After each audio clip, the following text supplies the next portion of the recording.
I wonder if this thing is working. I wonder if it is working on everything. We'll have to say. We'll have to see. LinkedIn doesn't seem to be working, but everything else is working great. There we go. Now everything is working. Okay, great. I'm also trying out a new streaming platform called Kick, which one of my students showed me. The lighting in here is really bad. I wonder if I have another. I might have a solution for this lighting thing. So we'll have to see if I actually have it. I thought I brought one of my lights up here just for this specific problem, but I do not think I did. And maybe it's just in a place where I didn't think about where it might be. Yeah, I don't know. No lighting solution. It's just kind of dark, but hopefully you can tolerate that. I have to I have to do a few things today in office hours, and I thought I would stream because office hours are kind of boring. I don't know if you have faculty friends or maybe you're faculty yourself. You might understand that office hours are a little bit much. I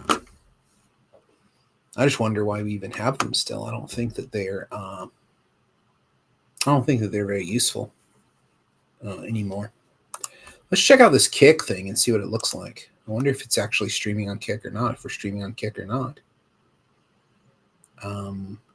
It says we are. But is that really what it looks like on Kick? I don't know. I kind of feel like it's important to go and look at the source. So let's go check it out. We'll have to see if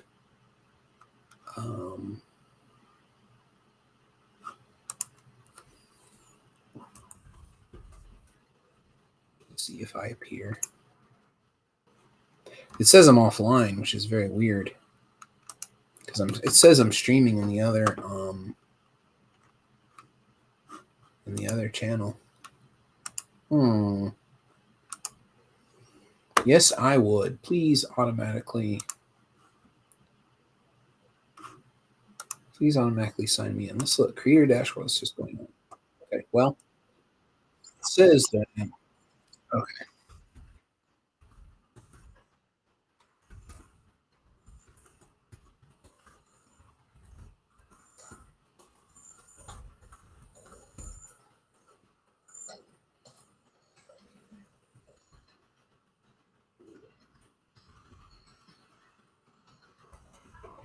No, we're not just dance.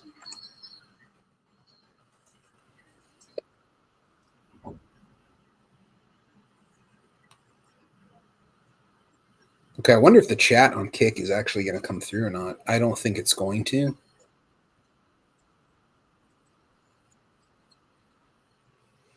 Yeah, Kick is too new. I hope that Restream will add Kick to the Anyway, you're probably tired of all that horrific echo. Greetings, Danny. Greetings, Meredith. But yeah, you guys are watching on LinkedIn and YouTube, which are both excellent and tested things. I'm trying to use this new website, this new streaming website that my students hit me up to. Let me show you. It's like it's the email sound. Sorry about that. This is the this new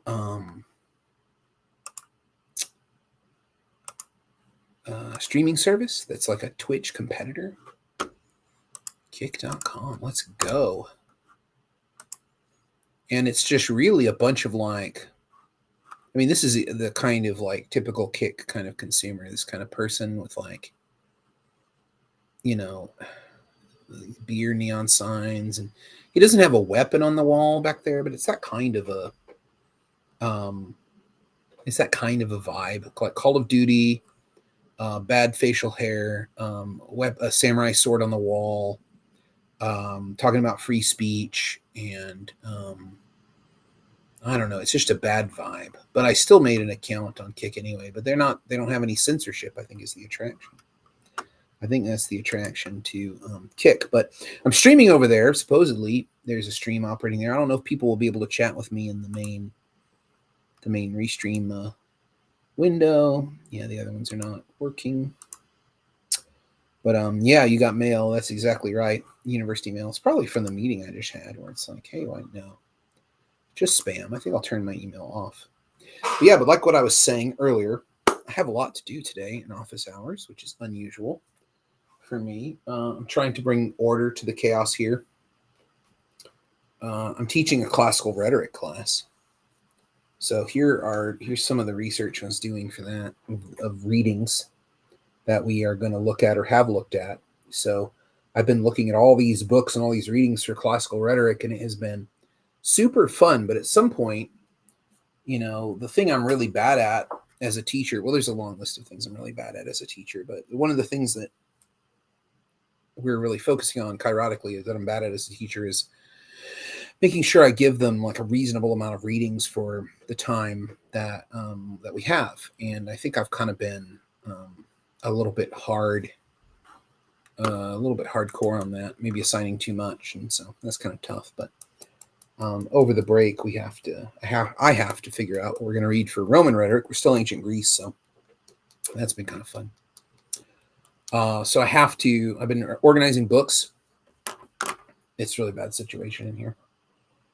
My bookshelf, and there's books all on the floor there. And I did this, so I kind of have organized a little bit over here. But this stack needs some organization. So to that end, I need to move this old CPU. See that old CPU back here? This bad boy. I need to move that to like the floor under the desk to free up some of the desk real estate. And then behind the camera here, I can put some books. I can put some books there with the bookends I have from China that were given to me as a gift years ago. Look at this little guy. Isn't that cool? Well, the lighting is bad. You can see Chinese lions. Bookends. They're very heavy. They'd be very good bookends. I had some really, really nice bookends, but they were stolen from me, which I thought they were really cool. They were like stones from Pakistan. They were given to me as a gift, but they were taken by somebody who used to live in my house. Took them years and years ago. I'm not mad. I'm over it. Let me see if I can find mine. I wonder what I did with that. I used to have a microfiber cloth in here.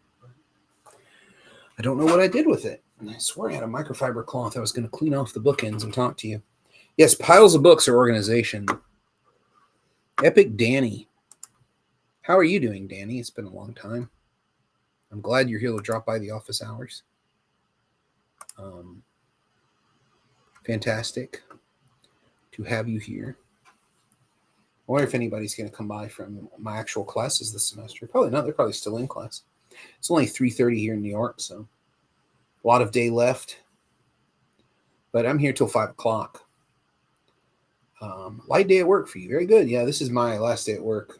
In the work on Thursday, I teach 2 classes. So, and then I have office hours till 5. And I thought maybe I would come on the live stream and kind of putz around a little bit to figure some things out. So setting up the books, moving the CPU is an important task today. And also kind of figuring out what to read. And I also thought I might make a couple of videos. And I can just record them in this. So I can just like talk to you. And then I can make like a video for my class. And then after I'm done doing that, I can clip it out and edit it in an editor. And I used to use a very expensive editor called WeVideo. And I really like WeVideo. It's great. The benefit of WeVideo, here, I'll show you what WeVideo is. I need to open up a browser to show you anything. I should just keep a browser open over here.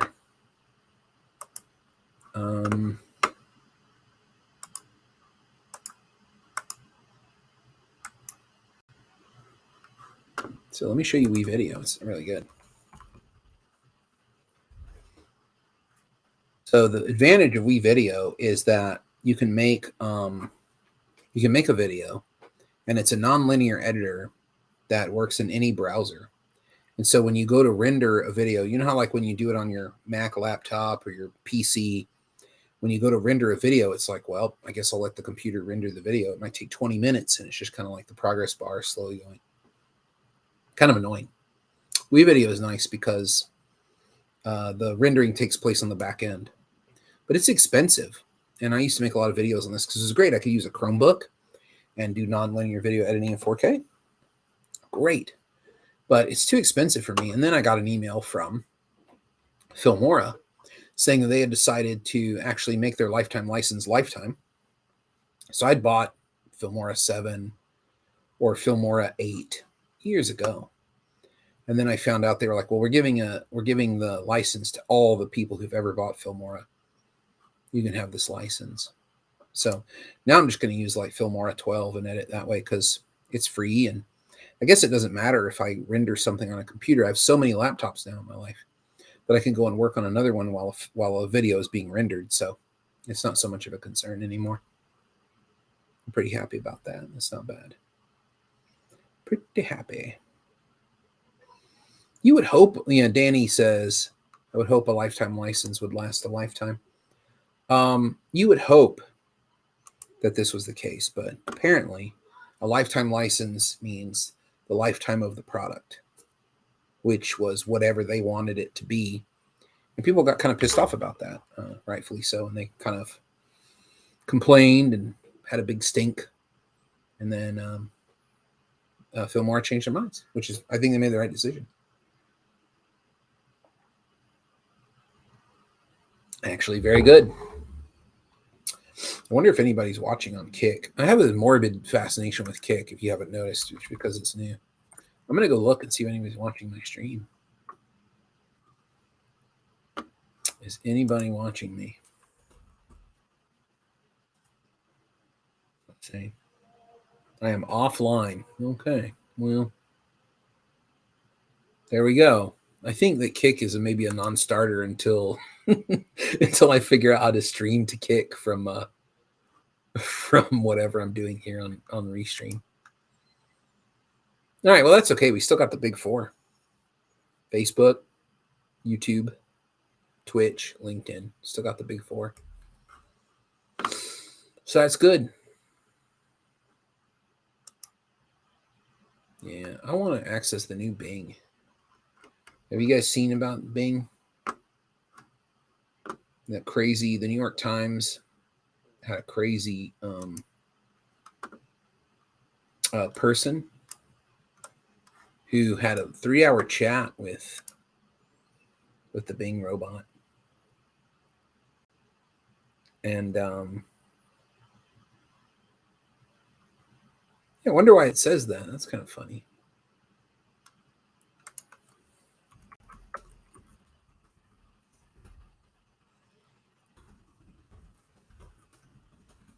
Yeah, I wonder why it says that. Why is that the message? Huh.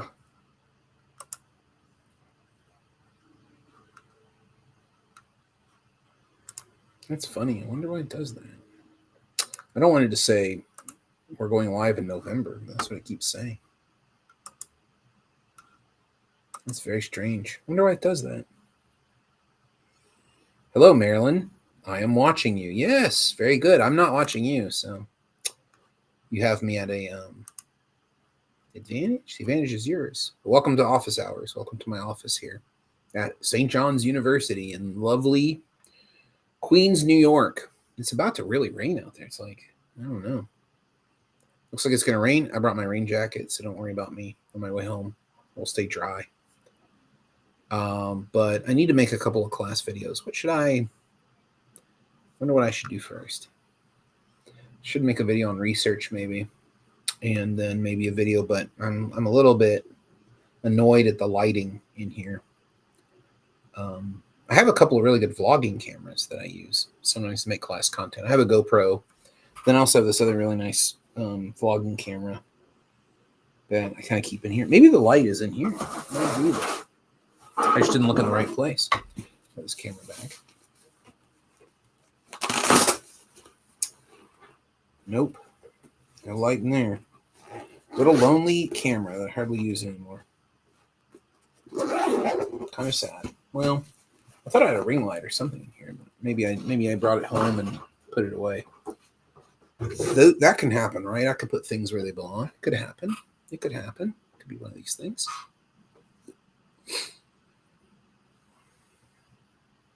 So yeah, teaching classical rhetoric went pretty well today. I think I maybe assigned too much reading. Oh, there we go. Okay, so it is kind of being updated a little bit on Discord. Okay, well, we will figure out how to do. We're going to figure out how to do this better. The more it goes, the more time goes on. But yeah, but welcome. I don't really assign a book in public speaking, but this is the one that we use by department. I have a couple of versions. So, they keep sending us free textbooks all the time in hopes that we will make our students buy them. Practically Speaking, 3rd edition, 4th edition. Looks like it's like, what possible, to double the size of the book, what possible insight could they have come up with in 2 years? Like, that's double, right? Well, maybe 1.5. I don't know. Here's how we'll solve it.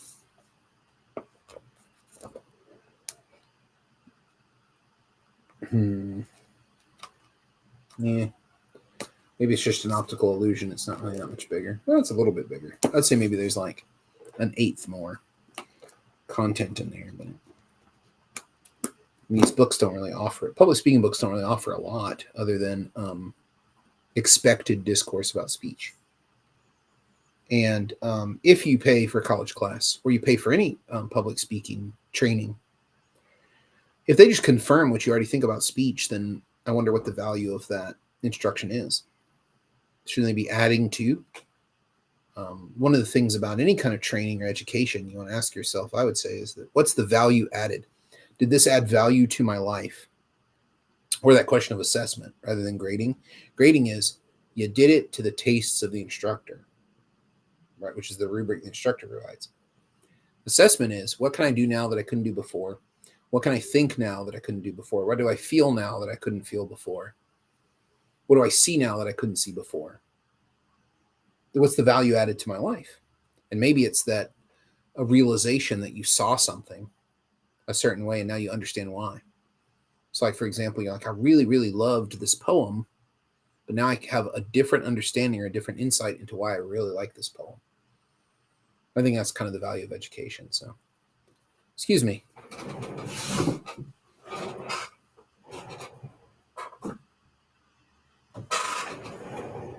had to go put those on the shelf real quick. I hope you didn't miss me too bad.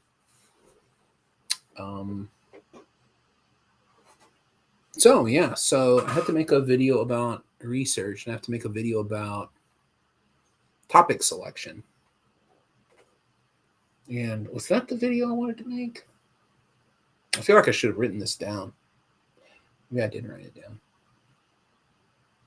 But my students were saying in one of my classes that only meets once in a while, they were saying, oh, it's hard. We're used to teachers assigning us the topics to write about and speak about and create content about. And it would be much nicer if we had some kind of topics that you would give to us. But I'm afraid I would give to them boring topics. Ana Maria, hola, ¿cómo estás? What's up? It is so good to see you. Welcome to the Office Hour stream. We're just talking about public speaking and about teaching and about organizing the office. Maybe while I'm talking to you now, before I think about what stream I want to make. Oh, this is a good topic. This is great. Have you ever used ChatGPT for making class content? I've done some silly things with it. I have done some silly things with ChatGPT. Maybe we could play with that a little bit. I'm on the list to get the new Bing. The new Bing is looks like ChatGPT refined by Microsoft, which makes me very excited to play with it, because Microsoft has had a very negative history with chat robots and AI, because it turns out that when you build a chat robot, an AI robot, and you say, the way you're going to learn how to talk is you're going to go read the internet. It turns out the internet is extremely racist and sexist and homophobic and full of hate, because human beings are extremely homophobic and racist and full of hate and transphobic and everything. So Microsoft has had that experience so many times with robots they've made becoming incredibly vile, racist bigots in a matter of minutes once they're exposed to the internet. So now they put in these filters to show the chat robots how to maybe interact more civilly with people and not expose that part of the internet, which is out there. We can't pretend like it's not there. There's a lot of vile content out there, a lot of vile text. But that one looks like it's even better than ChatGPT. Let me see if we can get in, because sometimes you can get in, sometimes you can't. Maybe I can show you some of the things that I have had it right for teaching, because of course I think that that's the big question. The bad question about ChatGPT is, how do I prevent my students from cheating with this? If your concern is policing your students, maybe you should be a police officer and not a teacher. If you want authority, maybe you should be in an authoritarian role. But this isn't what a teacher does. I don't know what I've written on my blog about this a bit. I don't know what the right metaphor is, but I like the idea of like forest ranger or trail guide. So the teacher is not there for their reasons. They're there to help you see something else that's not them. So, for example, if I was a ranger and I was at a national park, I might be like, behold, the famous tree, and I might stand to the side and talk about the tree. But that experience between the person and the tree is theirs.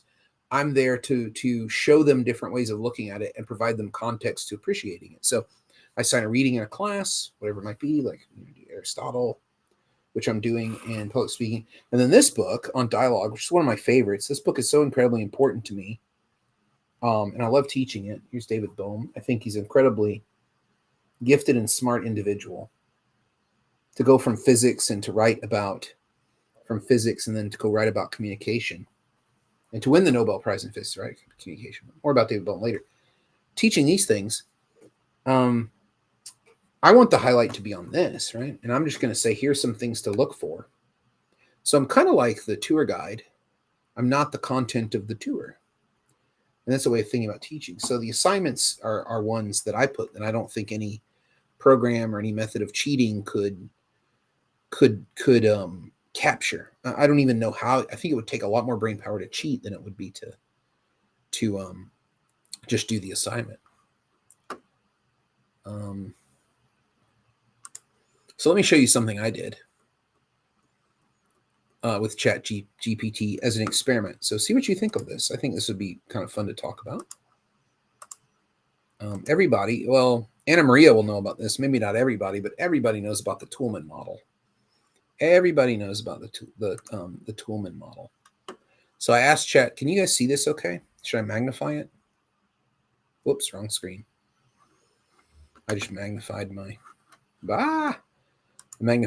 studio monitor. I don't want that. Can you see this screen okay? Or is it too small? Anna Maria says this might possibly replace written assignments. It depends on what you're having them write about. I think that if you're doing assignments where you're saying, go look up a bunch of stuff and synthesize it and tell me about it, then absolutely ChatGPT will do that.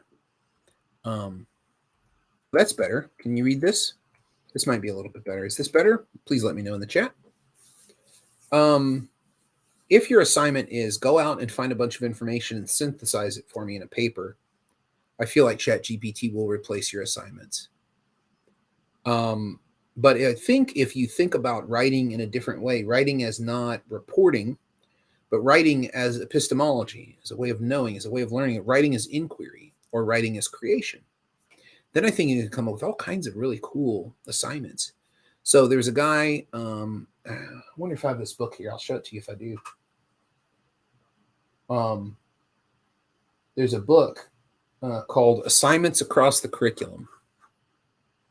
Let me find it.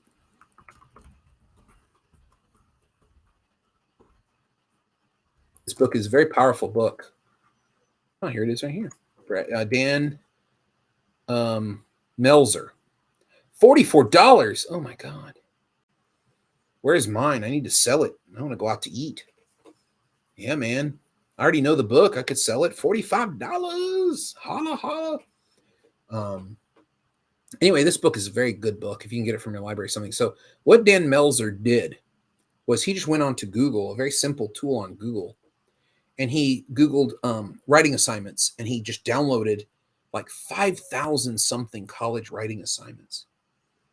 And then he looked at them to see what they had in common and what was different about them. And what he found is that in the United States, there is a very clear trajectory of what writing assignments look like.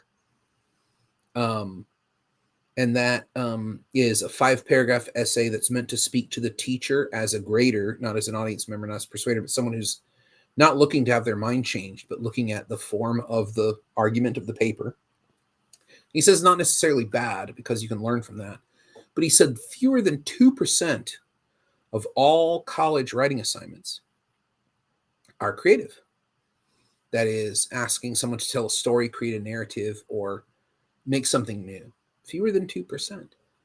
98% of them are give back to me in your own words this large amount of text that we've synthesized over a period of a month or 5 or 6 weeks. So my question is, what's the difference between that kind of an assignment and the way ChatGPT was trained? Like, what's the difference between those things? Because if I understand it correctly, and maybe somebody in the chat knows about language models and AI, but the way it's trained is it says, go out. They say, go out and look at all this text, and that text on a kind of a chart will indicate to you the probability of one word following another word, and blah, blah, blah, blah, blah, blah, blah, blah. And then it can compose it. So I think ChatGPT scares a lot of teachers because it not because of the cheating thing, but it shows them they're not really teaching that much. Hey, Kyle, good to see you again. Oh, that's a great comment. Writing as the process was always what my favorite professor graded for. Show me your initial thoughts and thesis. Show me your reduction and synthesis. We always turn in like 4 papers. Yeah, I think that's a very good method of teaching. Because like I said in the beginning of the stream, like grading is about the taste of the professor and the teacher. Assessment is about what's the value added. So the value added from teaching, like what Kyle had, is, well, now I have these handholds. I have these things to hold on to. If I ever need to write something, I know the process. I can do a thesis and some thoughts about it. And then I can synthesize and reduce and focus my thesis. And then I can have a bibliography. Then I can do a rough draft and a final draft. I think that's the way to go. I think the one of the benefits of ChatGPT is it might force some teachers who don't value process to shift to process. I think it might be pretty good. Maybe they would do that. All right, so here's what I did with ChatGPT a few nights ago. Can you explain the role of backing, the Toulmin model of argumentation? The Toulmin model of argumentation, backing refers to the supporting evidence, reasons given to justify a claim or warrant. Backing provides additional support to the warrant, helps strengthen the argument. The backing can be in the form of facts, statistics, expert opinions, personal experiences, or any other type of evidence that supports the warrant. The backing helps to make the argument more convincing and credible. It's pretty good. It's pretty good. If you know the Toulmin model of argumentation, I think everybody who teaches debate or has been taught debate knows this model. And backing is one of the things that is tough to teach, I think, because people are like, well, what's the difference between backing and the data? A lot of students will ask me, is the backing the data for the warrant? I'm like, well, no, the data is the data for the warrant. But the backing is sort of like, what is the set of cases that make that warrant? If you push on the warrant, what holds the warrant up? It's that set of cases or reasoning. So this is pretty good. Although, if I was to critique ChatGPT's answer here, I'd say that this is kind of maybe more textbooky and not really the Toulmin conversation. But again, academic research is paywalled for the most part. So it's doing the best it can. It's probably looking at some OA, open access material, as part of the generation of this. So I said, can you give me an example of backing an argument about reducing taxes? Claim, reducing taxes will stimulate economic growth. Warrant, lowering taxes will increase consumer spending. Backing, economists have found that when people, okay, yeah. So this is an interesting, because I think this is data, but it could be backing. But it does support the warrant here. But if you say the data is the taxes are higher than they've ever been, and we need economic growth, then that's it. And then I said, explain what current Pullman means by quasi-logical argumentation. And it kind of got that right. And then I said, can you give an example of reductio ad absurdum in the form of logical argument? I don't know how well it did with this. It didn't really show how to do the RAA. It just kind of said, well, blah, blah, blah, blah, blah. Hello, Kyle. Yeah, I would love to talk about public debates. I think, so I can talk about public debates a minute, but let me do it. So how would I do that? Anna Maria says, ask it to evaluate its own argument. How would I do that? I want it to respond to this one.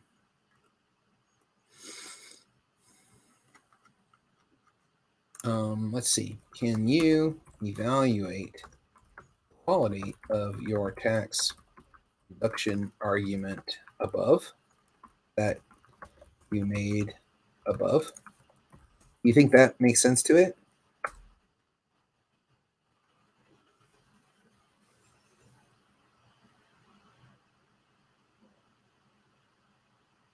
Oh, that's interesting.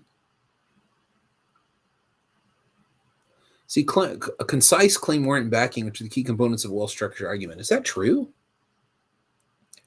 I don't know if I would support that as an argumentation professor. I don't know if that's 100%. I mean, sure, that's absolutely reasonable. No, Kyle, it's fine. This is just office hours. We're just chatting. So it's just like, I have to do these office hours till 5 o'clock. And so I thought, well, I'll just jump on the live stream and do my work, and I'll just let the world come by for my office hours. Why not?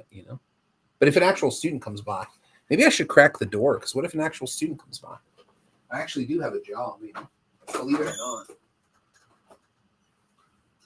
There's nobody in the hallway, so I think we're good. But I'll leave the door cracked, because what if somebody wanted to come by? And then tomorrow I don't come to campus. I'll just be on my Discord server. But yeah, Kyle, don't worry. There's no such thing as an aside. It's perfectly fine.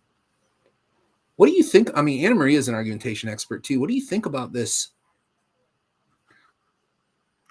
I mean, I don't think there's anything wrong with it. The problem might be it's just tries to be all encompassing. It's too limiting. Oh, yeah. I like this. The validity of this argument may depend on the specific circumstances and context. I wouldn't use the term validity, just because that term validity is a loaded term in philosophy. So validity in argumentation often means that it is structurally sound. The argument is structurally, well, I use the word sound. It's structurally okay. So the structure is where traditional philosophical evaluations of argument go. But contemporary theories of argument would say the context is probably even more important than that. So the context and the things that people are saying and the conversations they're having is much more important than that.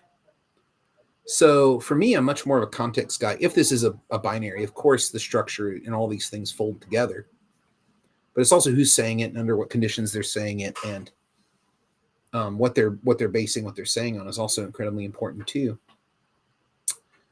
I wouldn't say validity. I'd say the soundness of the argument, because I think soundness is kind of a nice answer to validity. It's the people who are moving from traditional logical assessments or philosophical assessments of argument are using this language soundness as they move into the 1950s, the mid 20th century American argumentation scholarship is moving in that direction. But the problem I think people would have in internet world on this is that, and I think you might have already recognized it, that if I say validity doesn't matter that much, what's the status of logical fallacies? Because logical fallacies are based solely on a mistake in reasoning that's structural. It's either substituting premise for conclusion or premise for evidence. It's making too large of a logical leap between two statements that are reasonably true. It's missing the point, oversimplifying. It's all structural problems, right?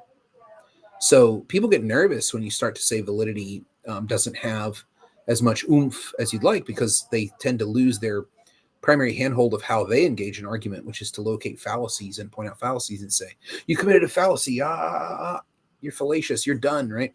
And it's a baby bathwater problem at that time, because somebody might be making a very passionate, very good argument based on experiences that would be as good as research, but maybe are not accessible to the audience. And they might just throw those out because, like, well, they made a fallacy. And it could just be a technical error, just based on how they reason and speak in their own world. So that makes people nervous.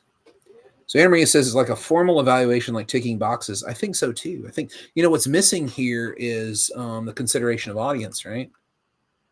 Circumstances and context, but where's that audience? There's no rhetorical element here. So I did some other things with ChatGPT too. I had it write a Socratic dialogue about Fortnite, just to see what it would do. I thought I might share it with my classical rhetoric class, but it made a ridiculous attempt at a Socratic dialogue.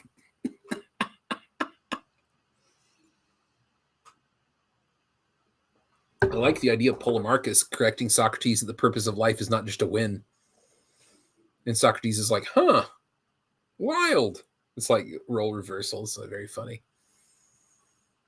And then I had it write a State of the Union speech for Joe Biden that focuses on the importance of human dignity. Because if you watched my stream, I thought that my stream on the State of the Union, which is still available on YouTube if you want to go watch it, you can...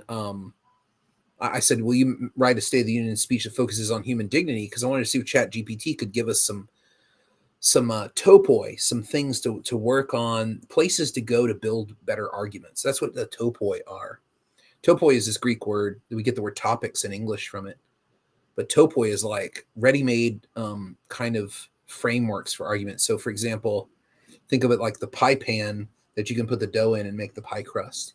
Or the bread pan, you put the dough in and make the bread loaf. The topoi are these pans that help shape whatever you're working, whatever you're kneading, whatever you're creating. It helps shape it to the form of what it is you want to talk about. So the topoi, when you go and look at Aristotle's topoi or Cicero's topics or Aristotle's topics, you might be kind of confused, but think about it as a resource to shape everything you're talking about and putting it into the pan. So I thought it might be a useful thing to think about ChatGPT as a site of topoi. However, I don't know. It was kind of like, it had some interesting ideas. It certainly did get the form of the State of the Union, right? Even if it's very short. And then I had it write some other weird stuff just to play around with it. Yeah. Anna Maria says, I think ChatGPT is the dream of the argumentation theorist. It will probably make the rhetorics more relevant to the argumentation field. What do you mean by putting theorist in quotes like that? I think that's very interesting. The person who thinks about what counts as argument or what argument could be. I don't want to put words in your mouth. I wonder what you mean by putting it in the quotes like that. Did it say the State of the Union is strong? Let's look. The global pandemic. Together we will emerge stronger and more united than ever before. He didn't do it. Yeah. And it's not in there. You do. I mean, you kind of have to say the State of the Union is strong, right? Like, you'd be kind of like, why didn't the president say it was strong? Why didn't the president do da-da-da-da? You'd get that kind of stuff. Yeah, exactly. Kyle says F. Yeah, I agree. Oh my gosh. ChatGPT, we had a big faculty meeting where we talked about ChatGPT, and I think among a lot of faculty, I'm kind of surprised. I thought it was like going to go the other way, but among a lot of faculty, I think that if you care about teaching, you're focusing on that, then I think ChatGPT is seen as a resource, something that's kind of fun to play with, to help spark ideas for making stuff, writing papers, writing speeches, making presentations. Here in New York City, there was a big fear of this among some of the debate community, particularly in high school debate. And high school debate is really big in the United States and pretty big in New York City through the Urban Debate League, which is a nonprofit that offers debate experiences and debate competitions to people who come from very poor schools, bad urban area schools. And they were worried about it because they could put in the topic and ChatGPT would write a very passable kind of high school debate speech. And this is a big threat because the advantage of high school debate is not the debating. That's part of it.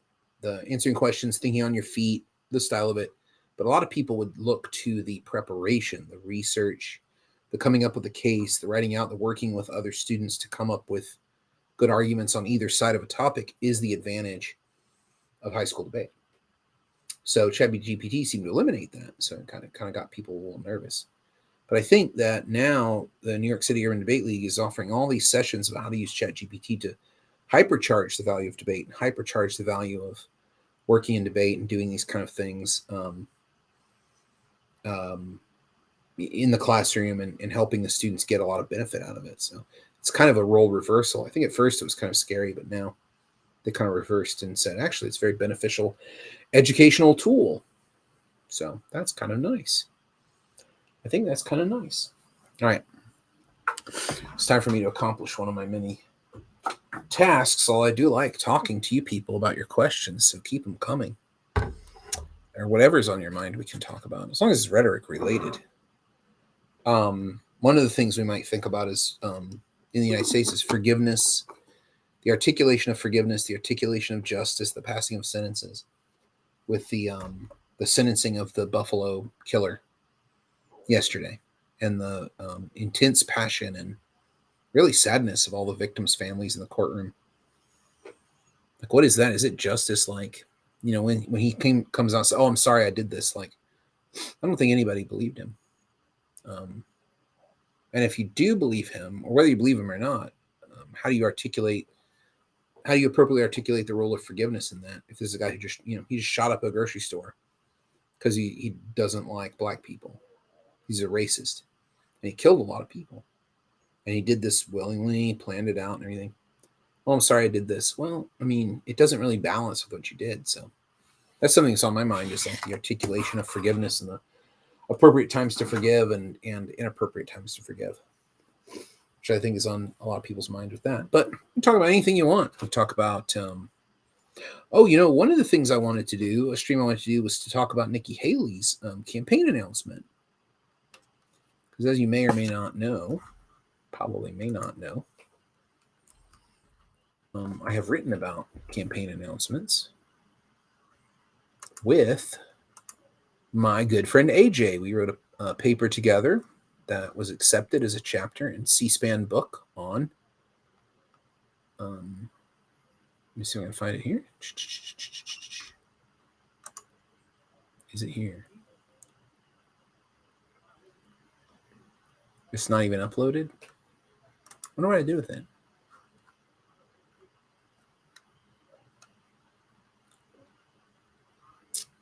I'll have to find it. Most valuable part of my debate experience, Kyle saying, is learning how to work with others. Yeah, my collaboration skills are better than my argument persuasion skills. Yeah, in as much as those things can be separated. I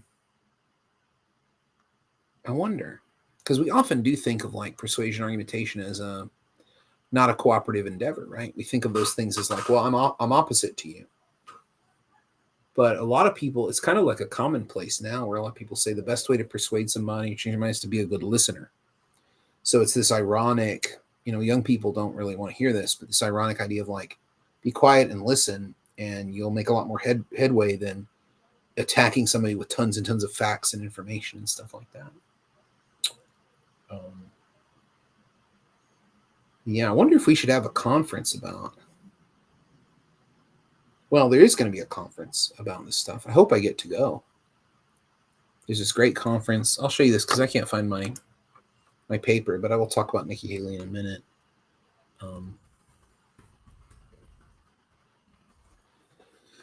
Let me show you this rather controversial thing.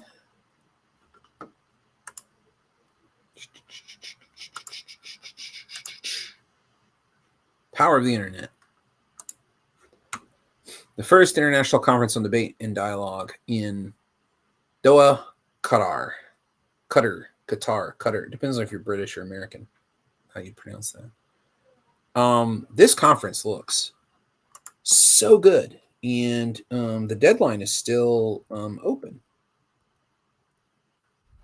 the 28th. So you have a few more days, another week or so. Submit a paper to this. Argumentation and frameworks, applications, debate and education, dialogue, social, cultural dimensions, debate in the Islamic tradition. So papers in English or Arabic are accepted. 20 minutes to present, which is great. PowerPoint. Then by May, you need 2,500 word minimum paper, draft paper. I think they're going to want to do a publication. Seems great. Since $100 registration includes everything. And a very good panel of people who are reviewing the papers. Top people in argumentation debate internationally. So this conference is going to be great. And I think, I wouldn't be surprised if in this debate and education part of the conference, they don't talk about ChatGPT quite a bit. And also these other kind of questions, like ChatGPT might be able to make the arguments. Sure. ChatGPT version 2.0, 3.0 might be able to synthesize evidence. It might be able to really use evidence contextually. It might be able to do audience analysis. We don't know. I assume that's probably what it's going to be really good. Like this is just the beginning, right? So that's kind of a threat. But what Kyle's talking about is kind of these ideas in the civic that we don't think about that much, like working with others. The give and take of that, partnership, that kind of thing. We don't really think about that as the benefit to civic education. We think of civic education as, well, you're able to find the facts and openly change your mind about something you really care about and you're passionate about. That's not really civic. That's much more of a fact-based kind of civics, or like a fidelity to facts rather than to the people that you're working with or the community that you're part of. So I wonder about these people who are like facts only, right? Facts first. I don't know about that either, but I can live with that. I can work with those people. But a factocracy versus a democracy, I don't know about that. So if ChatGPT can do those things, then why have students debate if ChatGPT can just go find the data, fix it, figure it out, and then go from there? You have to look to these things like working together, working in groups, being civic or civil with each other. Civic and civil, it kind of elides for me. I think they're both kind of important, but I wonder about it. I wonder about civic education. I kind of feel like I was giving my sister advice on my nephew's education. I said, get him a chess tutor, a Latin tutor, play the piano, a piano teacher. Then I think debate is in there too. Orality, or the British call it oralcy. I don't know if you've ever encountered that, oralcy, which is they call it literacy for like a verbal literacy. Yeah, this is going to be great. I hope I get accepted to this. I sent an abstract in. So, Anna Maria, did you know about this? Maybe you'll send a abstract in. You have till the 28th. I think it's going to be really interesting. I got to check myself from attending all of the sessions on Arabic argument. I think I'd be so interested in that. The ones that are in English, anyway. Well, it keeps bouncing back. Okay. Debate in the Islamic tradition. This would be so interesting. I got to tear myself away. I'll put the link in the chat. But it might be interesting to have that, have you present something. There you go. It should be in YouTube and Twitch. The link should come across in the chat, depending on where you're watching. See if you can. Oh, Anna Maria started a PhD. Well, if you need an outside reader, if you're doing a debate thing or an argument thing, I can be an outside reader for you if you want. I don't mind. Always happy to help. I have a PhD, believe it or not, viewers. Talk about needing facts and evidence. Woo. People are like, you have a PhD? You? Yeah, me. But yeah, this conference, it's controversial because this is the first international conference on debate and dialogue in Qatar Foundation. But I think a lot of us know that Tuna Snyder hosted a debate and dialogue argumentation conference in Qatar years and years and years ago. I don't know if anybody remembers. I remember that. I wonder why they're calling it the first one. It'd be better to call it the second one, because the first one that they had there, I think Franz von Emeren attended that conference and keynoted it even. So a little bit of maybe historical elimination there. I don't know what the politics are behind that. Maybe they just aren't aware. Don't know. You're very welcome, Anna Maria. Do I think it's worth it? Is a PhD worth it? That's a great question. It depends on what are you doing it for?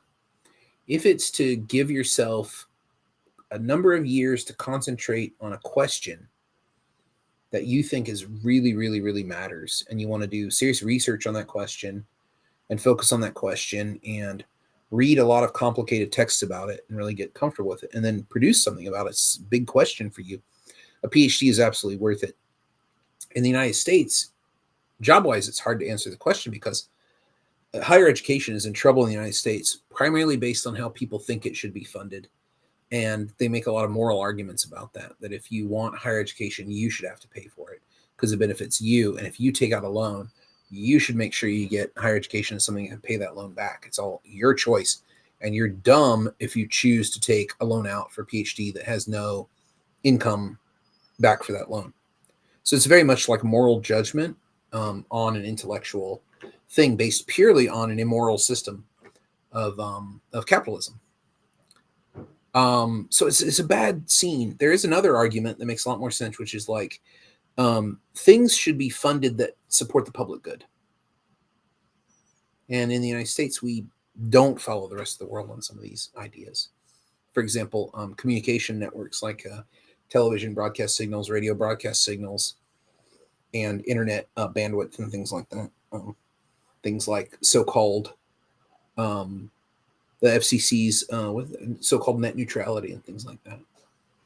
I think there's an argument to say, well, it's for the public good to have a highly intellectual, highly educated population helping fill the public sphere with commentary and ideas and thoughts about some of the issues that are being discussed or thought about there. So a lot of people will go and take a PhD on and then want to work in the academy, and those jobs are kind of drying up because of the way we fund higher education. Higher education is a lot of trouble right now. It's very expensive to deliver. It's expensive to pay tuition. It's expensive to go to higher ed. And then, you're going to be paying a loan off for a long time if you do that as a bachelor's degree student, let alone if you do master's, PhD. But there's lots of ways to get it funded that you don't have to take a loan for. So if you think about it career-wise, like I want to be a professor in the United States, it's tough. I'm very lucky to have the position I have. So it might not be worth it that way. But I think it's definitely worth it if you're like, I'm going to take this time and make an investment in being able to think and write and stuff like that. And then your job and career stuff, I think, has to be considered differently than that. But I don't know about what it's like in Colombia or in other places that have a different kind of education system. Might be really worth it, I think. So that's what I think. I think I had a lot of fun with it. I'm still very glad I did it. And it really doesn't have anything to do with my lifestyle now. I just love what I read, and I love falling in love with these books and these ideas, books that are so central to the way I think that I would have never encountered if it wasn't for graduate school, and different ideas and ways of thinking. And I just love it. And being able to do high-level research, I think it's great. I can go and find stimulating intellectual content on my own And if it's not there, I have the tools to produce it. That's what a PhD does, is it shows you how to research at that level. Kyle says debate is a performative tool. Yeah, very much. Does ChatGPT fill the role of students providing information performance to the audience? Not yet. It is a perform. I think performance is one of those big rhetorical things that is so important about doing debate, performance. But in a lot of debate, tournament debate, there's no audience. So performance is kind of seen as like, you're going through the motions kind of thing. When you have a real audience for debate, then the students really kind of, pop off. It's kind of a different vibe. So when there's an audience, yeah. But I think future ChatGPT is going to be in the metaverse. It's going to be AI. It's going to have a physical form in the metaverse. It's going to have an avatar, and it's going to be indistinguishable from a real person. So you might be interacting with an AI chatbot who's debating you about an issue in the metaverse.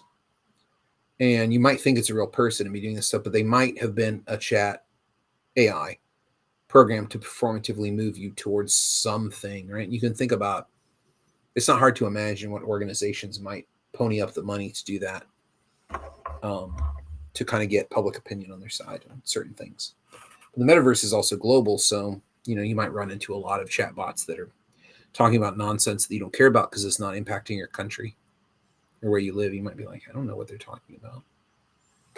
So that's what I think it's going to look like. So I think the performative is coming. I think it's a long way off, and I think it's also going to be kind of laughable, like ragdoll physics in video games and stuff like that. It's going to be kind of laughable for a while, but I do think there will come a point where we'll pass what they call the new Turing test, where you'll have a sustained argument with an AI and you won't realize that you're talking to an AI, which is the new Turing test according to computer science and robot design and all these things. Is if you can have a sustained argument with AI and you realize you don't realize it's an AI.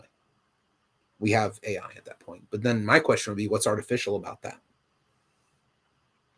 That's natural human language, right? Natural human communication language, right? So I do think the performative is coming. But I don't know. I mean, I wonder if we'll see it in 20 years? I think 20 years is just such a long time, thinking about how rapidly this tech is evolving.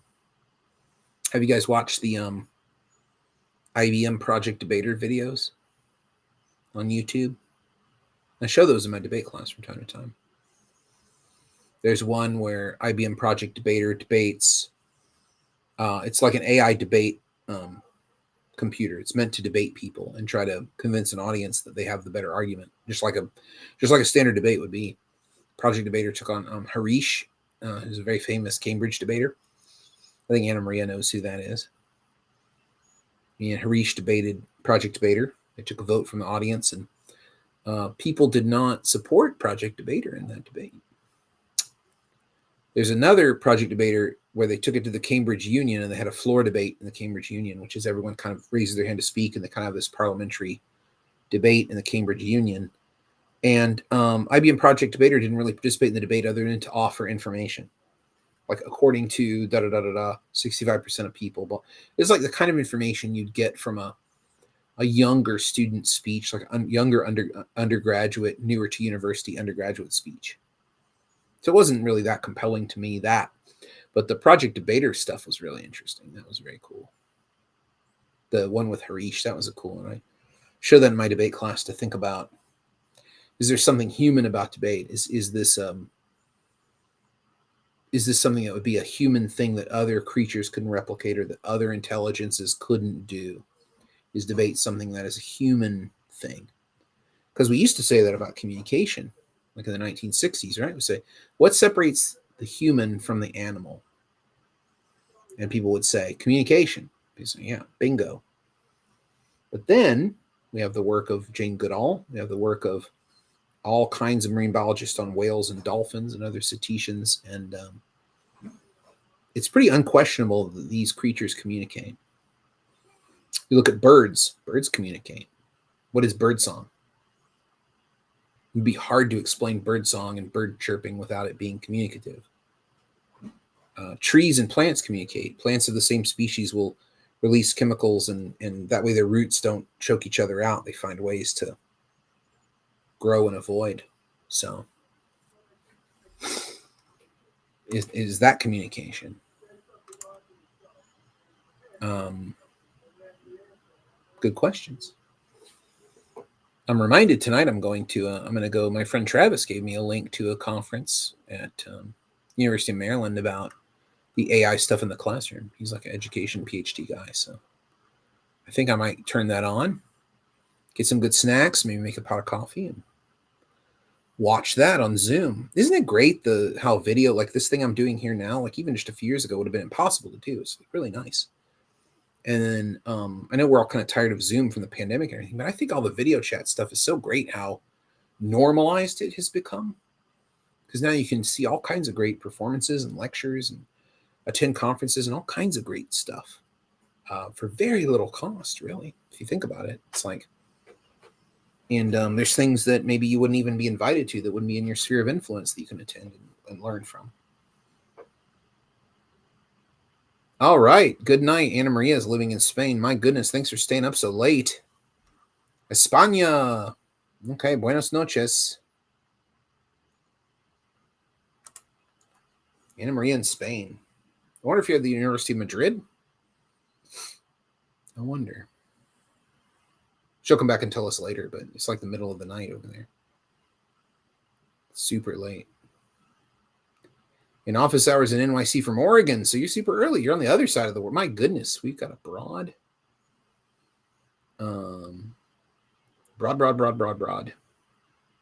sense of things. So yeah, he's from Oregon and watching this video. That's great. Time zones. Psh, we're beyond time zones. What is that, Dr. Emmett Brown? Where we're going, we don't need roads. Where we're going, we don't need time zones. I'm trying to set up a podcast with a friend of mine who lives in Sweden. We'll do a podcast like this, like a video, like a live stream like this, about Web3. And I think my sophist mind and my sophist eye is looking at all this Web3 crypto blockchain stuff. And I can imagine it being incredibly powerful and beneficial in a myriad ways. But it's not the way that tech people talk about it. It's not the way that computer scientists talk about it. They're very clear warnings about Web3 being dangerous. So that's on the stovetop simmering away. Shh. It's supposed to be simmering. Shh. That's my special effect for you. Let me move some more of this stuff out of the way. Maybe I can move this CPU while we're talking and get that out of the way. This is a cool thing on my desk. This is a crystal that was given to me by the parent of a Chinese student who said this crystal has the property to absorb negative energy. And so she said, you need to put this by your computer monitor. It'll pull out all the bad vibes, the bad electrical impulses from the computer monitor, and will keep you from being influenced by the negative vibes. So it kind of sits by my computer monitor. I don't know if it's doing anything. I mean, you can demonstrate a fallacy with it. You can say, see this? This takes away negative energies from the computer. You say, well, how do you know? I say, well, look around. You don't see, I'm not acting negatively. There's never any negative anger. There's never any anger in this office. Oh, it works very well. Specious reasoning, right? This also keeps pterodactyls away from you. Don't see any pterodactyls in here, do you? It works.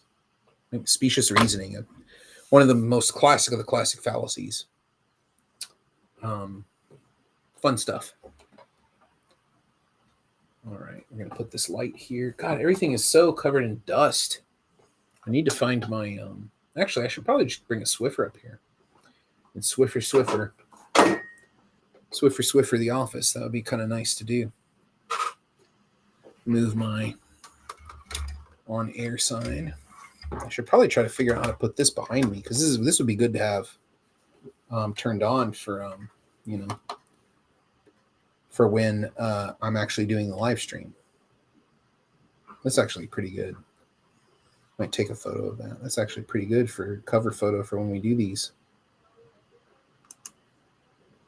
Dun dun dun dun dun dun dun.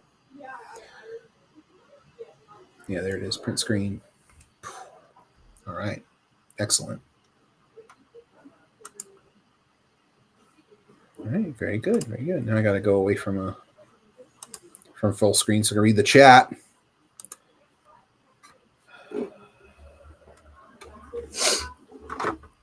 Okay.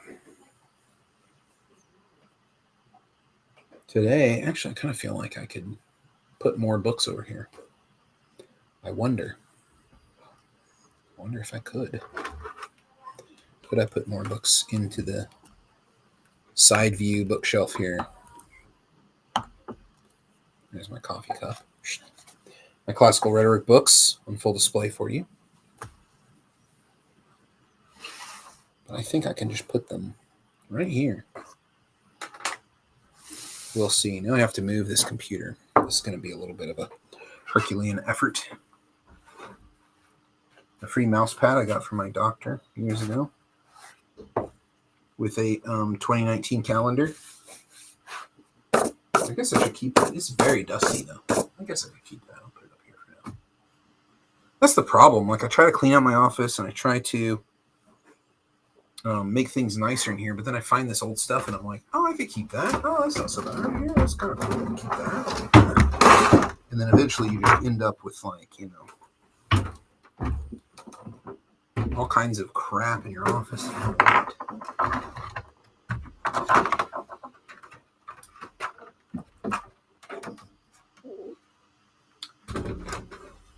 Let's see, we don't want to cause an incident here. Let's see if this here.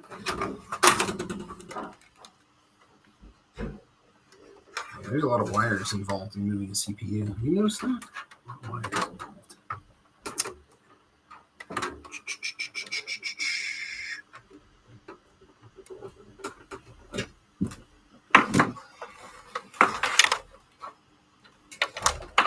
So keyboard, go up here. This cabinet I don't use for anything. And you have a very peaceful view of my bamboo there.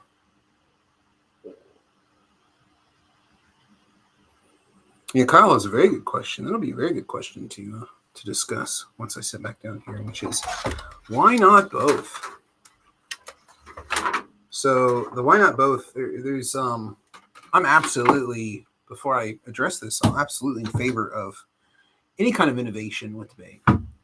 But the simple answer, I will say, and then I'll probably critique my own answers, why not both? It's because the tournament always bends everything back to itself. So, wow, that's a winning argument. Okay, for who? Winning argument for the tournament. Boy, that's an unstoppable argument. You know, these kind of things are maybe not what we should be teaching in a rhetorical model of debating. But maybe in the tournament model of debating, they make some sense, because in the tournament, we're trying to win the round. We're trying to win the competition. And that is supposedly somehow how we're going to learn about things. We're going to learn about argumentation from that. And I'm not so sure about that reasoning. Boy, this whole back panel of my desk is falling off here. This is terrible. How did this happen? Why was this permitted to happen?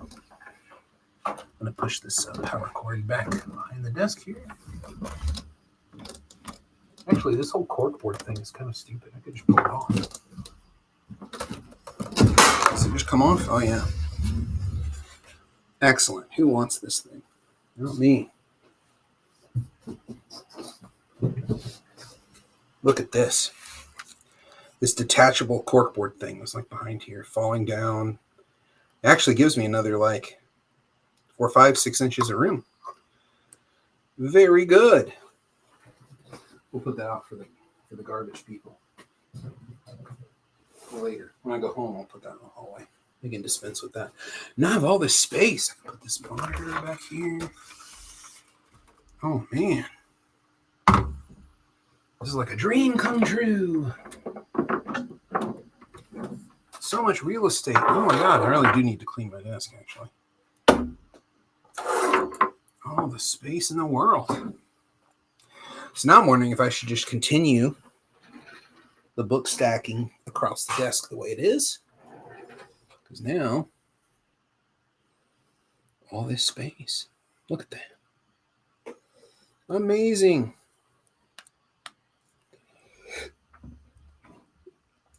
So yeah, Kyle, like a melding of the two. I'd be interested to see what you come up with, and I would definitely support it. I'm not. I don't think any idea about engaging students in debate is a bad one. I'll be critical of it. I'll say it's not as good as it could be, but I certainly think if you have the one of the things that hurts debate innovation is that there's no will to do anything uncomfortable. And I experienced this at NCA this year, where I went to debate panels. I think if I go to NCA again, I'm not going to go to any more debate panels because they're depressing. So I went to one where somebody was like, "Oh yeah, I want to look at Zelensky's speeches, and I wanted to look at Zelensky's use of the word democracy, and I watched his speech, and I watched his speech to the UK, and I thought that's interesting." But then the debate season started, so you just shrug like this. Like, what is that? Like, debate is an excuse not to do research? It's weird that debate would be defended as something that would interrupt research, and you kind of get it. You're like, oh, I get it now. Instead of like, well, I thought this was interesting, so I had my debate team think about ways of talking about democracy, and let's look at Zelensky, and let's talk about this, and let's have an event about Zelensky. They don't do any of that stuff because they got to go to the tournament and win the tournament. They got to go to Heart of America or whatever. They got to go to I got to get to the NDT or whatever nonsense. I mean, all of that is fine if it's balanced, like what you're proposing, is balanced. Because the tournament is tournament logic. Everything is for the tournament. That's why the speeches are the length they are. That's why the decisions are the way they are.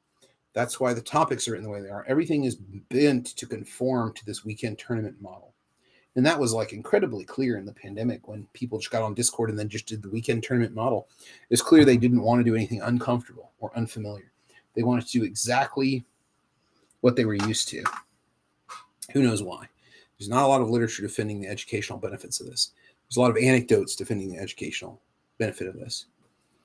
And in the history of debate scholarship, there have been people who've done different things and have reported on it, but they're thought of as weirdos, like, for example, the Woodward shift of opinion ballot. So I think you're, handing out awards versus moving the needle on the audience. That's the shift of opinion ballot, which you might want to look at, it's not Bob Woodward. I want to say Bob Woodward because that's the name that comes to mind. When we say Woodward, 1921, debating without judges. His students wanted to debate the benefits of a socialist government for the United States. He's like, we'll never be able to find fair judges for that. And in fact, people will think you're being anti-American. And in the 1920s, it's not the greatest look. So he said, let's just debate and not have judges, and we'll just do the debate, and people can like think about it and go home. So it's like they didn't take any vote. They didn't have any judges. They didn't have the audience take a vote or anything like that. So that might be what you're looking at, moving the needle. One of the things I did with debates that I did here on campus was I would make a pre and post. That's what, that's kind of like shift of opinion. How do you feel about this topic now? Circle something.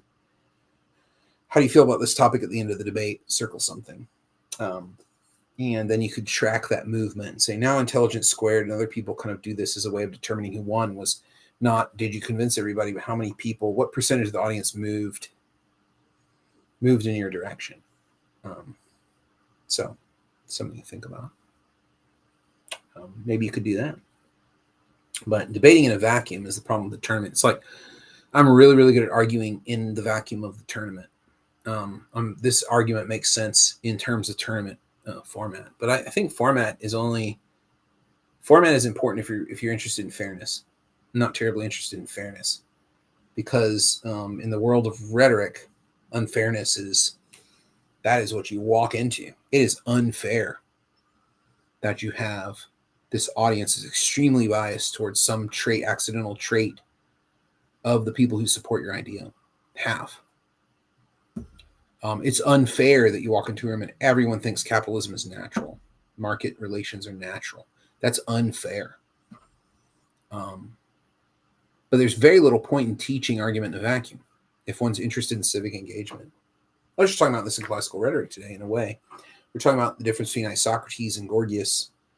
as the ancient sophist tradition, Isocrates is like everything that rhetoric aims for: civic engagement. That's what we're aiming for here. And that civic engagement means that there's a very particular slant of history, a particular realm of things you would draw on as resources to help move the audience towards the kind of civic commitment or engagement you would want. Gorgias is like, what's possible? We can create worlds, we can kind of create these attitudes by using words and making arguments at the opportune moments. We can really move people to imagine kind of new worlds, like world building, and the rhetoric of possibility, as John Pollock has pointed out in his book about Gorgias and about the sophists in general.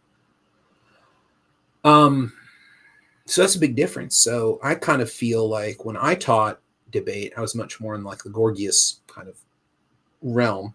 And a lot of other people were like more the Isocrates, but they were even more narrow than Isocrates, which was like, this is great training for law school. And I could think of no better way to not be really engaged in the civic, or maybe engaged in promoting or defending a particular kind of civic relationship than that, than being a lawyer. Because I think then you have a lot at stake of the certain way of handling law to be appropriate and necessary. And so then you get into things like critical race theory and all that, which has a very good critique of the law and the law structure and things like that. I'm kind of interested in the possibilities of what we could think and do and be, rather than training people to be really, really, really good in the extant structure. But in the history of, sorry, you probably can't hear me, I'm talking on the floor. In the history of debate scholarship, let me bring up an essay. Who was it who wrote this?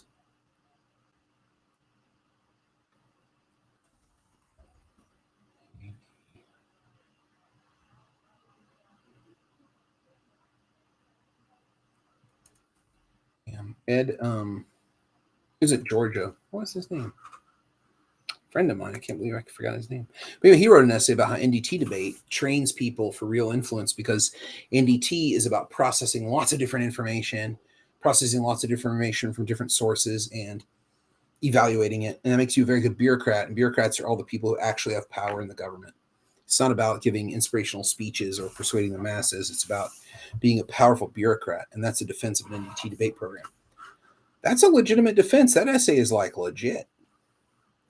But it's also horrifying because it has an anti-democratic vibe to it. Like, democracy is just for show. The real power is in the bureaucrats. So become an excellent bureaucrat by figuring out how to manipulate evidence, or a card cut, or summarize a very technical article in 2 or 3 minutes very quickly, which is what NDT teaches. It teaches other things too, but that's what NDT teaches. That's what I got to look this article up. I can't believe it's not in my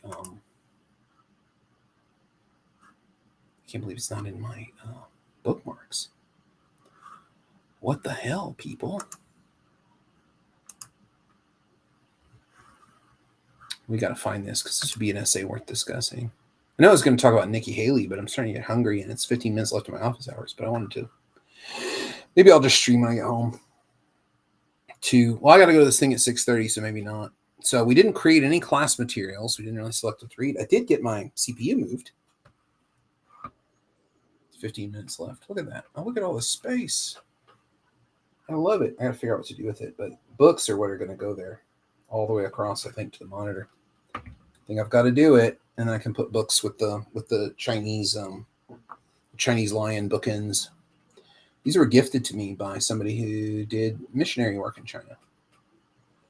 Really nice. They sat at my house for years. They're kind of dusty, but I think they'll get a lot better use here in the office than at home. Let's see if I can find this essay, because that would be a fun thing to talk about for another 20 minutes or so. And I can stay later if you guys are having a good time, if you want to say some things or talk about some other stuff. Let's see. NDT. All right.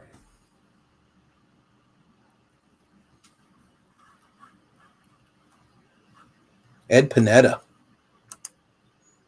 I'm going to add this to my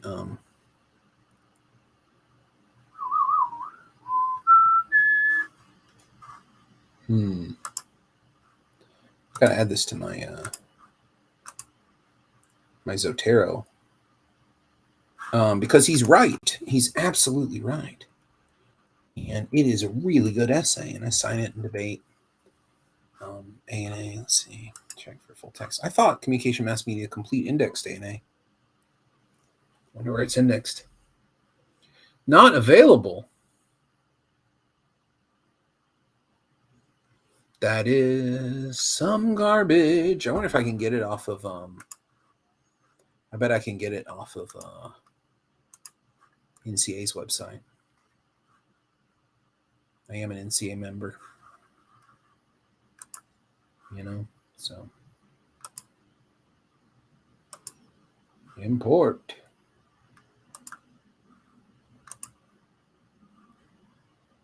Hang on 1 second. We'll go see if we can find it that way. So it might be worth looking at.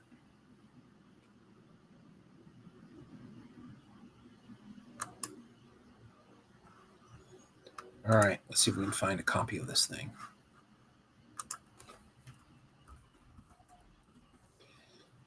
PNF journals. Are you thinking about going to NCA, people? Oh, people watching the stream? Oh, Dan O'Hare passed away. Oh, did not realize that.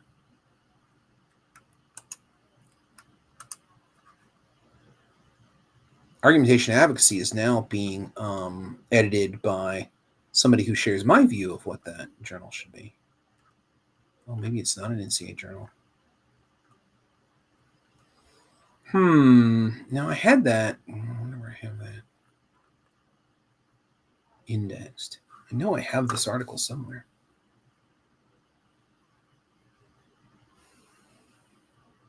Yeah, I think that this question, so Kyle brings up, this is great. This is exactly what I thought was funny about, this is exactly what I thought was funny about my job, coming to my job here at St. John's was they didn't really have a sense of this, right? They were like, oh, you're going to go off and do competition stuff. And I was like, well, I'd like to know why you want to have a debate team. They couldn't answer it. And they could not answer that question back in 2007 when I interviewed for this job. What do you want a debate union to do? It's like, well, do you want a lot of students to participate? You want a few students? You want an elite team? Like, do you want it to be like a NCAA Division I basketball team? Or do you want it to be more of a place where people could like do kind of an extracurricular club? Or do you want it to reinforce the curriculum in some particular way? Their mind was blown. So I really commend you, Kyle, for having this conversation because it's an institutional resource and ethically it has to be. If you're taking general fund money, tuition dollars, everyone's tuition driven, you're taking tuition driven dollars for your debate program, then I think you have an obligation to be connected to the university in some other way than to use an abandoned basement classroom until 10 at night to, speed read through some Zizek quotes. You definitely have an ethical obligation to do more than that. Well, where is argumentation and advocacy? And where would I find that? Now I'm on a little bit of a hunt here because I know that we index argumentation and advocacy in my library.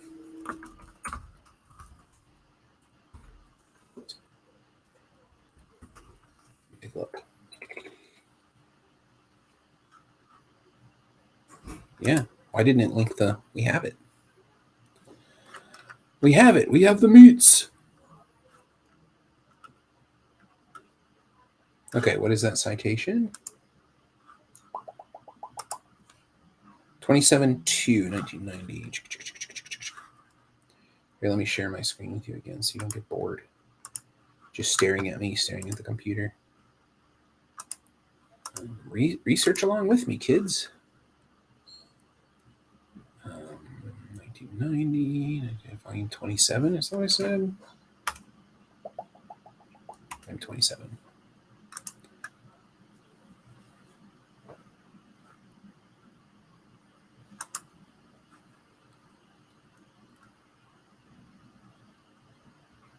Oh, a review of Cosmopolis by Walter Fisher. Oh my God.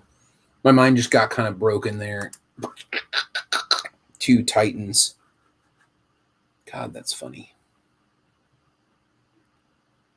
Wow, wow, wow, wow, wow. Wow, wow, wow, wow, wow. That's not what I expected to.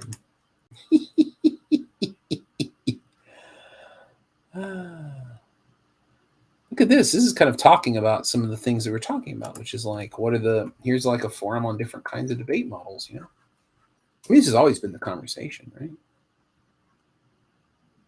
Here it is. All right. Get access. Why don't I have access to this?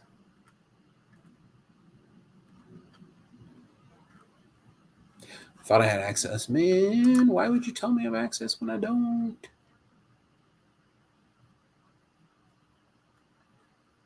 I like how Ted Shekels is defending parliamentary debate.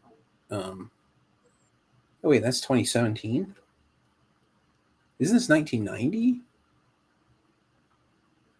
Ed Chiappa defending CETA. This is very funny. Yeah, where's that PDF, baby? Give it to me. Give it to me. No, I'm not paying $50 for this crap. I guess I'll have to do it through ILL now.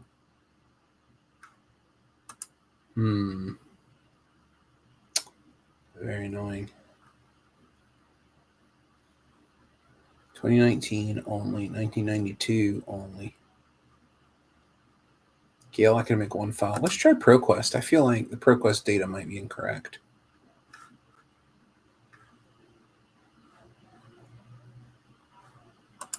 It is not incorrect. No, wait, 1990. Baby, let's go.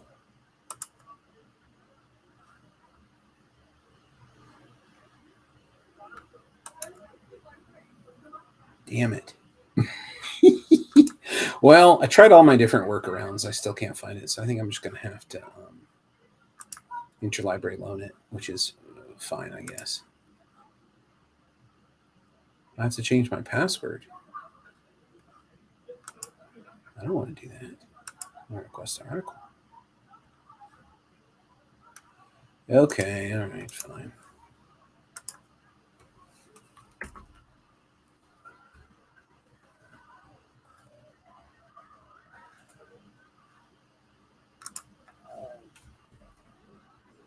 Yeah, let's see what the new password. Let's generate one.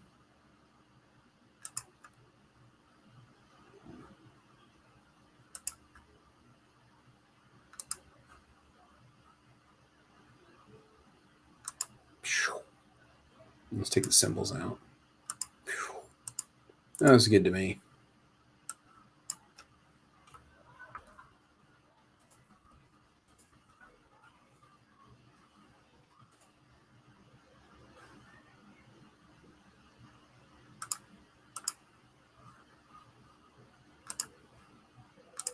Great. All right. Let's make this request. This is maybe not the most exciting live stream now that I'm down to 2 viewers doing Iliad requests. I think I can do this off camera. Yeah. It's almost 5 o'clock. Do you know where your office hours are?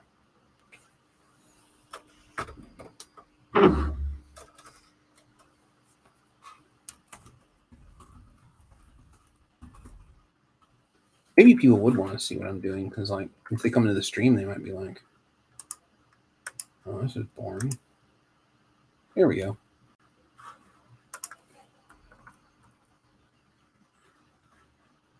Volume. What volume is it?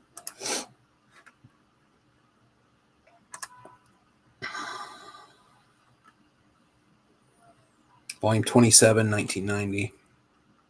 Oh, we have a DOI and everything. Great.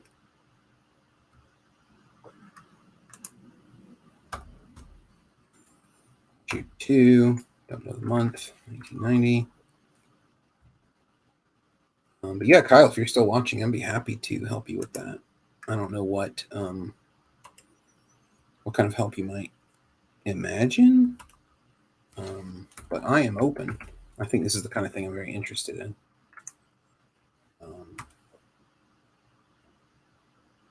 I guess I can put the DOI, yeah.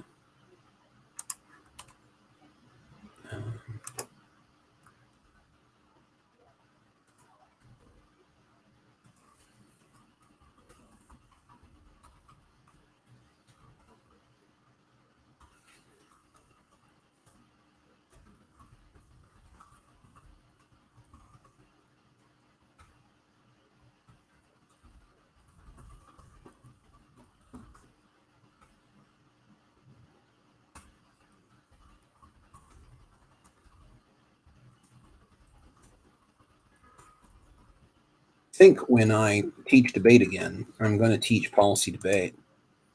And I think the reason for that is I think it ticks a lot more of the boxes of what I think debate should teach in terms of a debate in the classroom aspect, rather than something like British parliamentary debate, BP or NPDA or any other kind of APDA or any other kind of parliamentary format. Because I think that that kind of thing, I hope this comes in the next couple of days. We'll see. All right, great. ILL away. This kind of thing, I think it teaches a lot better what I want to teach, which is kind of argument construction deployment for an audience. And I think that would be good.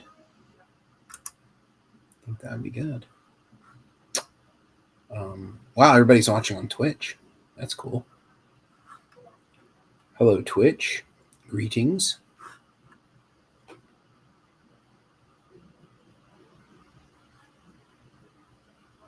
Yeah, I don't think I failed to understand this. I think I'm just opposed to this. I don't think this is the role of debate. But still, I'm upset they don't index, that we don't have copies of, we don't have argumentation and advocacy in our library. Makes me very sad. So what's up out there, office hour attendees? What's on your mind? What's going on with you in your world today? How you feeling? How you living? What are all these wires? What are all these wires? These wires going on and on. What is this? I'm glad the coffee cup was empty. Okay, this wire is for this. What is this wire for? What is this about? Oh, I think this is the sound. Yeah, this is for when I play my music. I like to plug into my boombox. I'm a very 80s kind of kid. My boombox. All these wires can kind of push back there. We don't need them. We need that wire though. Important wire. Yeah. That one can sit over here. I just have like too many wires on the desk. It's a common problem to have. For me, anyway. The desk is looking better, my friends. It's looking better. We're getting it all together now. All together. And we've got a bunch of cups on that side of the desk. Over here. I think we can pull this bookend down a little bit more. Stick in some more books. So now we have the real estate. Desk real estate is very kind of rare. Kind of a nice thing to get more of when you rearrange. I'm about to go out of town pretty soon, so I'm doing all this for nothing. I'll come back and be like, what happened to my desk? But I was thinking about coming up here on Friday, but I might go to the city, New York City, to Manhattan. When I say the city, I mean going to Manhattan. I'm already in the city, or New York City. But I might go to Manhattan and do a little work at the library. Work on my presidential debate book, which I desperately need to finish before too long.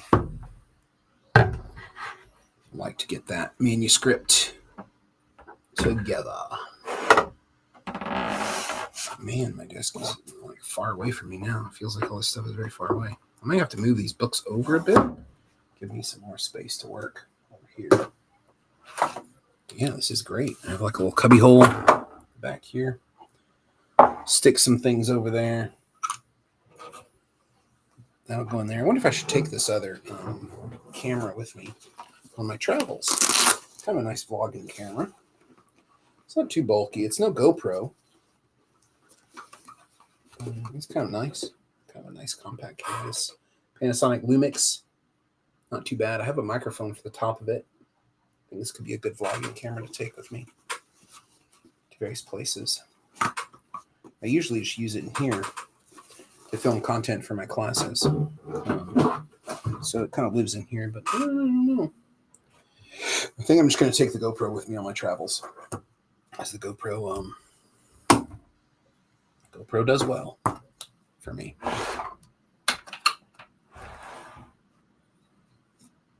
Oh, I stole these little things from NCA.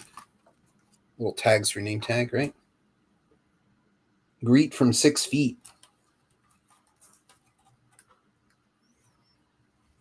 Elbows only, still being cautious. I think that's a very funny one.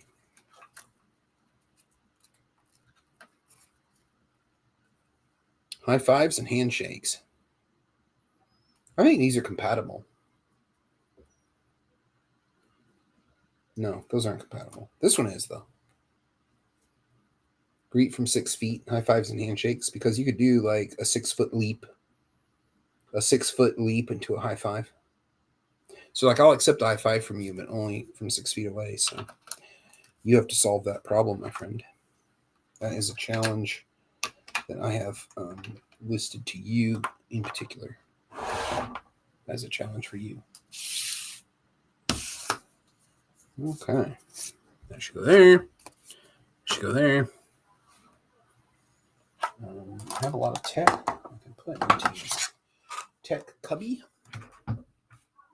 Tech cubby hole. Put that up here. Great job. You're about done. Oh, thanks. I don't think she's talking to me. A bunch of tech to put up here. Pens and pencils. Wow, it's like a whole new desk. Good Lord. I feel liberated. I feel very liberated, my friends. Okay, just wait until you see what this looks like. I think this is great. I really made some progress today in the old office hours. Look at that. A functioning desk with books. Oh, the lamp. Oops. I'll put the lamp back. There we go. Now I have a little reading space. Look at that.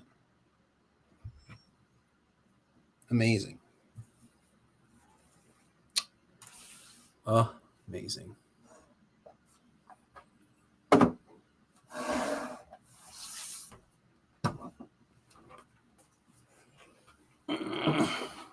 So yeah, more podcasts coming up. I should stream like this more often. Kind of fun. More podcasts coming up. More videos for los estudiantes out there. This is a plug for the what do you call it? The camcorder.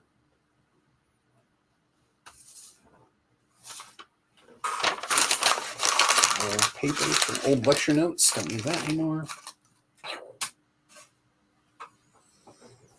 All right. So an hour and 40 minutes in, the viewership kind of dies out. That's kind of interesting.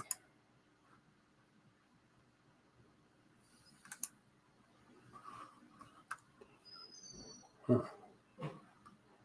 Nobody wants to come.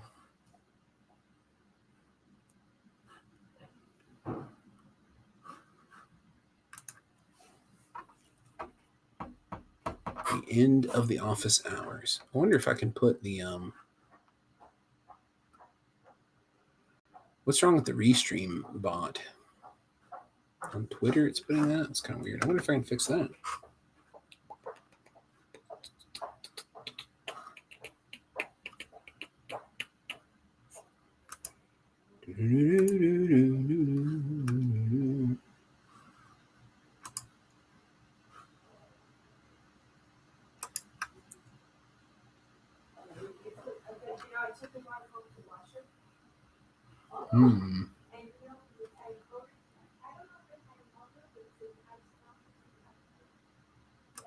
Well, a lot of hotkeys there, but I gotta go back and look and see why my Twitter keeps putting out old information about the stream here.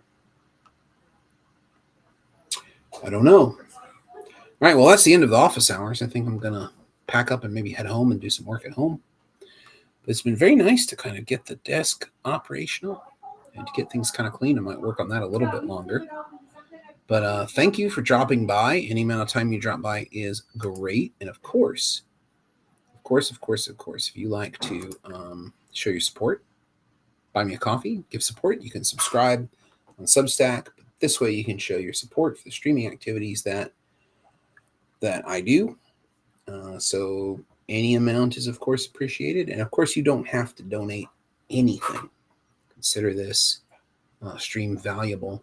You can continue to watch it for free. You're absolutely not expected to give me any financial support. But if you wanted to, there's the QR code for that.